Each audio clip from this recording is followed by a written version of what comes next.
প্রথম মতামত হলো, এক শ্রেণীর মানুষ তারা মনে করেন ধর্ম এটা মসজিদ মাদ্রাসা, নামাজ রোজা হজ যাকাত ব্যক্তিগত জীবনে লালন করার বিষয়, প্র্যাকটিস করার বিষয়। সমাজে বাজারঘাটে রাষ্ট্রে ব্যাপক পর্যায়ে ইসলাম চর্চা করবার মতো কোনো ধর্ম এটা নয়। তাদের এই মতাদর্শের উৎপত্তি হলো সেকুলারিজম। সাম্যবাদের একটা বিশেষ ধারা হলো ধর্মকে তারা ব্যক্তিগত জীবনের মধ্যে সীমাবদ্ধ রাখতে চায়। এর পক্ষে তারা দলিল পেশ করে সমাজ এটা একটা পরিবর্তিত অবস্থা, নিত্য নতুন পরিবর্তনে পরিবর্তিত হতে থাকে।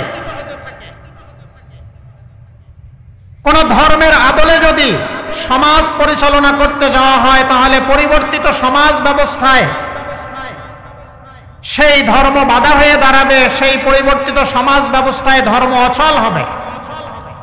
এই দৃষ্টিকোণ থেকে তারা মনে করেন ধর্ম শুধুমাত্র ব্যক্তি জীবনে লালন করার বিষয়। সামাজিক জীবনে, অর্থনৈতিক জীবনে, রাজনৈতিক জীবনে ধর্মের কোনো অনুপ্রবেশ তারা বিশ্বাস করেন না। তাদের এই মতামতের খণ্ডন হলো এটা তাদের মতামত সহি নয়, সঠিক নয়, ভ্রান্ত চিন্তাধারা। কোরআনুল কারীমে আল্লাহ পাক রব্বুল আলামিন ইরশাদ করেছেন, আফাতুমিনুনা বিবাযিল কিতাবি ওয়া তাকফুরুনা বিবায। তোমরা কি কিতাবুল্লাহ কোরআনুল কারীমের কিছু অংশ মানবে আর কিছু অংশ মানবে না?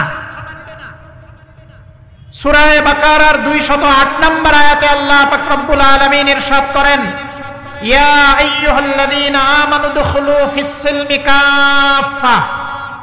হে ঈমানদারগণ, তোমরা পরিপূর্ণরূপে ইসলামের ভিতরে প্রবেশ করো, ঘরে বাহিরে সর্বদিক থেকে ইসলামের ভিতরে প্রবেশ করো।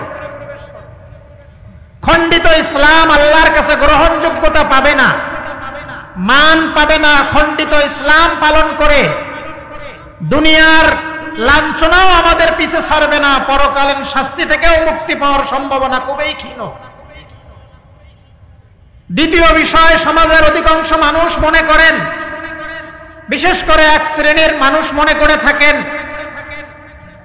যে ইসলাম এর দ্বারা উদ্দেশ্য হলো ইসলামী রাজনীতি, রাষ্ট্র ক্ষমতা দখল করা, নির্বাহী ক্ষমতার মালিক হওয়া, বাকি নামাজ রোজা হজ যাকাত ব্যক্তিগত ইবাদত বন্দেগী যেগুলো রয়েছে এগুলো হলো রাষ্ট্র প্রাপ্তির জন্য এক একটি মাধ্যম। বলুন নাউজুবিল্লাহ। তাদের এই মতামতের উৎপত্তি হলো সেকুলারিজম যখন ব্যাপকভাবে প্রচার করা শুরু করেছিল যে ইসলাম এটা ব্যক্তি জীবনে লালন করার বিষয়, সামাজিক অর্থনৈতিক রাষ্ট্রীয় জীবনের কোনো অংশ নাই। তাদের প্রতিবাদ করতে গিয়ে এরা ইসলামকে রাজনৈতিক বানিয়ে ফেলেছে। ইসলামের আলোকে রাজনীতি পরিচালনা করার পরিবর্তে রাজনীতির অনুশাসনে ইসলামকে শাসন করার জন্য তারা মরিয়া হয়ে উঠে লেগেছে। তাদের মন্তব্য এবং এই বিশ্বাসও সঠিক নয়। যদি সঠিক সাব্যস্ত করা হয় তাহলে বহু নবী রাসূলের জীবনের সমস্ত কর্মকাণ্ডকে ব্যর্থতায় পর্যবসিত করা, সাব্যস্ত করা লাজিম আসবে। কারণ জমিনে অনেক নবী রাসূল আগমন করেছিলেন, তারা কেউই রাষ্ট্র ক্ষমতায় অধিষ্ঠিত হতে পারেননি। তাহলে কি তাদের জীবন ব্যর্থ? কি বলেন আপনারা? আদৌ নয়। ব্যক্তিগত আমল, নামাজ বন্দেগীর পর কেউ যদি ইসলামী রাষ্ট্র ব্যবস্থা, ইসলামী সমাজ ব্যবস্থার জন্য চেষ্টা সাধনা করে, লড়াই সংগ্রাম করে, সে তার ঈমান এবং ইসলামের মধ্যে এক ধাপ অগ্রসর। যদি সুযোগ না পায়, সারা জীবন ভর তালিমে ইলম, ইমামত, মসজিদে আজান দেওয়া ইত্যাদি ধর্মের কর্মকাণ্ডে লিপ্ত থাকে, তবু তার এগুলো নাজাত এবং মুক্তির জন্য যথেষ্ট হবে। তৃতীয় আরেকটি মতবাদ যা আমাদের সমাজের বুদ্ধিজীবী এবং শিক্ষিত মহল বেশিরভাগ পোষণ করে থাকেন, তা হলো বর্তমান পরিবর্তিত সমাজ ব্যবস্থায় এই বিশ্বায়নে ইসলামের মতো পুরাতন, ইসলামের মতো শিকেলে কোনো ধর্ম সামগ্রিকভাবে বাস্তবায়ন করা সম্ভব নয়। যদি কখনো বাস্তবায়িত হয়ে থাকে তা অতীতকালে হয়ে গেছে। এখন পরিবর্তিত এই বিশ্ব ব্যবস্থাপনায়, সমাজ ব্যবস্থায় প্রাচীন ১৫০০ বছরের আগের একটা ধর্ম নিয়ে এসে হাজির করা এটা অসম্ভব। তাদের এই মতামতটাও সহি নয়। এই মতামতের উৎপত্তি হলো পশ্চিমা শিক্ষা এবং পশ্চিমা সভ্যতা। এমনকি বিগত ৪০০-৫০০ বছর আগে যখন পশ্চিমা বিশ্বে বিজ্ঞান চর্চা ব্যাপকতা লাভ করল, তখন সমাজের মানুষ দুই ভাগে বিভক্ত হয়ে গেল। তাদের এই অচল, মেয়াদোত্তীর্ণ, পরিবর্তিত এই সমস্ত ধর্মগুলোর সাথে আধুনিক বিজ্ঞানের দ্বন্দ্ব তৈরি হলো। দ্বন্দ্বের প্রেক্ষিতে এক শ্রেণীর মানুষ, বিজ্ঞান মনস্ক যারা ছিল, তারা বিজ্ঞানপন্থী হয়ে গেল, ধর্মকে ত্যাগ করলো। আরেক শ্রেণীর মানুষ বিজ্ঞানকে ত্যাগ করে গোড়া ধর্ম অবলম্বী হয়ে গেল। এর মূল কথা হলো গির্জার সাথে মসনদের দ্বন্দ্ব। এই চিন্তাধারা থেকে আজকের সমাজের মানুষরা, এক শ্রেণীর শিক্ষিত মানুষ মনে করে বর্তমান পরিবর্তিত ব্যবস্থাপনায় ইসলামের মতো ১৫০০ বছর পূর্বের কোন ধর্ম সামগ্রিকভাবে বাস্তবায়ন করা সম্ভব নয়। তাদের এই মতামতটা সহি নয়, গলত। কারণ তারা মেয়াদোত্তীর্ণ, পরিবর্তিত, বাতিল ধর্মের সাথে বিজ্ঞানকে তুলনা করে এই সিদ্ধান্তে উপনীত হয়েছে। চিরসত্য, চিরবাস্তব ইসলাম ধর্মের সাথে বিজ্ঞানের কোনো দ্বন্দ্ব হয় না। বাতিল ধর্মের সাথে পরীক্ষা করে এই কথাটা ইসলামের বিরুদ্ধে সুকৌশলে চালিয়ে দিয়েছে। তাদের এই জবাব হলো, মতামতের জবাব হলো, ইসলাম কারো মস্তিষ্ক প্রসূত ধর্ম নয়, কোন জ্ঞানী বিজ্ঞানীর মগজের নির্গত কোনো বমি ইসলাম নয়। ইসলাম সাদিকুল মাসদুক, সর্বশেষ সর্বশ্রেষ্ঠ রাসূল, যাকে আল্লাহ পাক রব্বুল আলামিন মানবীয় যত গুণ আমরা কল্পনা করতে পারি সমস্ত গুণের আধার বানিয়ে পৃথিবীতে প্রেরণ করেছেন। তার মাধ্যমে সর্বশেষ শ্রেষ্ঠ কিতাব কুরআনুল কারীমের মাধ্যমে আল্লাহ পাক রব্বুল আলামিন জমিনে প্রচার করিয়েছেন। অতএব কোন যুগে ইসলাম কখনো অচল হয়ে যাবে না, কোন যুগে ইসলাম ব্যর্থ হবে না, সকল যুগে ইসলাম নতুন থাকবে। সেই ইসলামের অনুসারী আজকে দিকভ্রান্ত। কিভাবে দিকভ্রান্ত?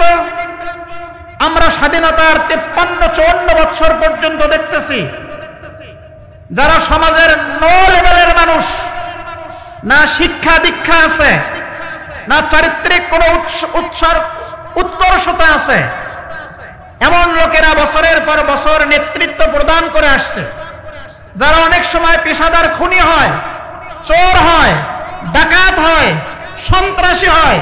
বছরের পর বছর মানুষ তাদের নেতৃত্ব মানে নিতে প্রস্তুত, কিন্তু একজন আলেমে রব্বানী, একজন মুহাদ্দিস, একজন শাইখুল হাদিস, একজন মুফাসসিরে কোরআনের নেতৃত্ব মানতে রাজি নয়।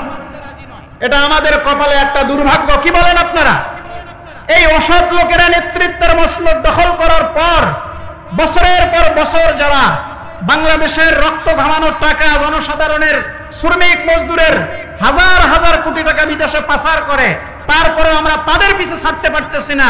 একজন মুহাদ্দিস, একজন শাইখুল হাদিস, একজন মুফাসসিরে কোরআনের নেতৃত্বে আমরা ঐক্যবদ্ধ হতে পারছি না। এটা আমাদের জন্য একটা ব্যর্থতা। দীপ্ত শপথ গ্রহণ করতে হবে আমাদের। 2024-এর আমার ভাইয়ের রক্তের বিনিময়ে, আমার বোনের রক্তের বিনিময়ে, আমার মাশায়েখে ইজামের ঘাম ঝরানোর বিনিময়ে, মাদ্রাসার তালিবুল ইলমদের রক্তের বিনিময়ে, স্কুল কলেজ ভার্সিটির শিক্ষার্থীদের রক্তের বিনিময়ে 2024-এ যে স্বাধীনতা অর্জন হয়েছে, এই স্বাধীনতা পরবর্তী বাংলাদেশ যেন হয় ইসলামের বাংলাদেশ, কোরআনের বাংলাদেশ, মুহাম্মদুর রাসূলুল্লাহর আদর্শের বাংলাদেশ। এই দীপ্ত শপথ আমাদের গ্রহণ করতে হবে। তাহলে এই জাতির মুক্তি, নইলে খণ্ডিত ইসলাম পালন করে এখন আমরা সন্দিহান। দিল্লিরটা মানবো না আমেরিকারটা মানবো, ডানপন্থী হব না বামপন্থী হব, হুজুরদেরটা মানবো না অমুকেরটা মানবো না তমুকেরটা মানবো। কেন এত চিন্তা ভাবনা করতে হবে? মুহাম্মদুর রাসূলুল্লাহ সাল্লাল্লাহু আলাইহি ওয়াসাল্লাম আমাদের জন্য উসওয়া। লাকাদ কানা লাকুম ফি রাসূলিল্লাহি উসওয়াতুন হাসানা। তার মাদানী জিন্দেগীর 10 বছর কওলান আমালান প্র্যাকটিক্যাল ভাবে এবং থিওরিক্যাল ভাবে তিনি রাষ্ট্র পরিচালনা করে দেখে গিয়েছেন। তার তিরোধানের পরে তার হাতে গড়া ছাত্র সাহাবায়ে ইকরাম খোলাফায়ে রাশিদিন 30 বছর পর্যন্ত এই জমিনে ইনসাফ ভিত্তিক ন্যায় এবং শাসন ক্ষমতা তারা পরিচালনা করে মানুষের অধিকার তাদের দোরগোড়ায় পৌঁছে দিয়েছেন। এত নমুনা আমাদের সামনে থাকার পরেও কেন আমরা দিকভ্রান্ত হব? কোনটার দিকে যাওয়ার দরকার নাই। মুহাম্মদুর রাসূলুল্লাহর আদর্শের সাথে যেটা মিলবে আমরা সেই দিকে সাড়া দেব ইনশাআল্লাহ। রাজি আছি না? রাসূল করিম সাল্লাল্লাহু আলাইহি ওয়াসাল্লাম তার শিক্ষামালার আলোকে যেমন মসজিদকে আলোকিত করেছেন, এক কিবলায় সারা পৃথিবীর মানুষকে একত্রিত করেছেন, বাজারকে আলোকিত করেছেন, সংসদ ভবনকে আলোকিত করেছেন, বিনোদন কেন্দ্রগুলোকে আলোকিত করেছেন, সর্বত্র ইসলামী নীতিমালা বাস্তবায়নের মাধ্যমে একটা নিরাপদ সুশীতল সমাজ ব্যবস্থা চালু করেছিলেন। আজকে বিভিন্ন ইসলাম ব্যতি রেখে কোরআনী শাসনের পরিপন্থী উলামায়ে ইকরামের নেতৃত্বের পরিপন্থী আমরা দিকভ্রান্ত হয়ে নিজেরাও বিপদগ্রস্ত হচ্ছি, ইসলামকেও বিপদের দিকে আমরা ঠেলে দিচ্ছি। আমাদের দীপ্ত শপথ গ্রহণ করতে হবে, খণ্ডিত ইসলাম আমরা পালন করব না, পরিপূর্ণ ইসলাম পালন করব।